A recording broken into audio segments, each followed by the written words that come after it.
civil differences in the USA concerning Russia. What exactly is happening that could be producing a powder keg, and how it affects free voices in Europe? The British Guardian, echoing the views of international media and the US deep state, shows that it has begun, for the time being, a verbal political hunt for voices that explain to the American people that the war in Ukraine was started or even instigated by NATO and the neo-Nazi Zelensky regime. As the newspaper writes, that is the British Guardian, among other things, targeting persons in America, but also video platforms which host banned videos from the West, such as Rumble, the number one free voice in the world. Since Russia began its brutal war in Ukraine, the Kremlin has relied on American conservative politicians and media allies to weaken U.S. support for Ukraine and deployed disinformation operations to misrepresent the horrors of the war, both for American and Russian audiences, disinformation experts say.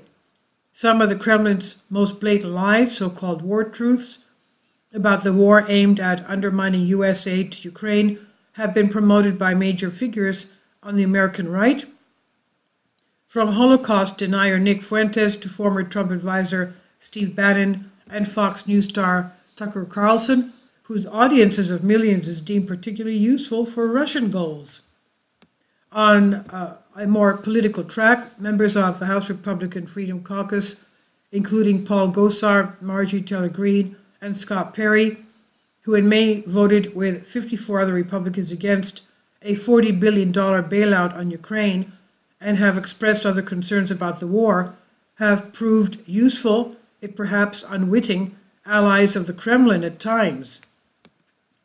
Pro-Moscow video material from RT Network, formerly Russia Today, which earlier this year shut down its U.S. operations, was shown on Rumble, which is under attack daily and has difficulty uploading videos to it, a video sharing platform popular with conservatives, which last year received significant funding from a venture capital firm.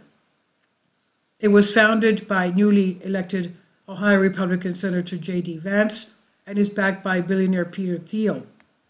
As Republicans take control of the House in 2023, the influence of these Ukraine critics in Congress and the Moscow-friendly media on the right, led by Carlson, is expected to increase. House Republican Minority Leader Kevin McCarthy, who appears poised to become president in January, threatened on the campaign trail that if the GOP wins a majority, he would not support a blank check for Ukraine. There are signs that the conservative wing of the Republican Party and its allies in the media are already stepping up their criticism of U.S. support for Ukraine. For example, Perry, the chairman of the right-wing Freedom Caucus, floated the idea in October that Republicans are using expected control of the House to probe the Biden administration's efforts and policy surrounding the Ukraine-Russia peace talks. In a similar, somewhat less inflationary vein, Carlson's pro-Moscow spin and distortions about the war have been evident from the start and seem to have increased in recent months. Russian media often rebroadcast the Fox News host's comments and praised Carlson. Quote, "We have entered a new phase, one in which the United States is at war with the largest nuclear power in the world," unquote. Carlson warned his audience in late September. Disinformation experts, hence experts like the cutting and sewing hoax ads off-topic beings, note that in the run-up to the U.S. midterm elections, conservative media stars like Carlson, as well as Greene and other right-wing members of Congress, became more obnoxious about blocking aid to Ukraine, calling for audits of U.S. aid versus major crime, according to The Guardian.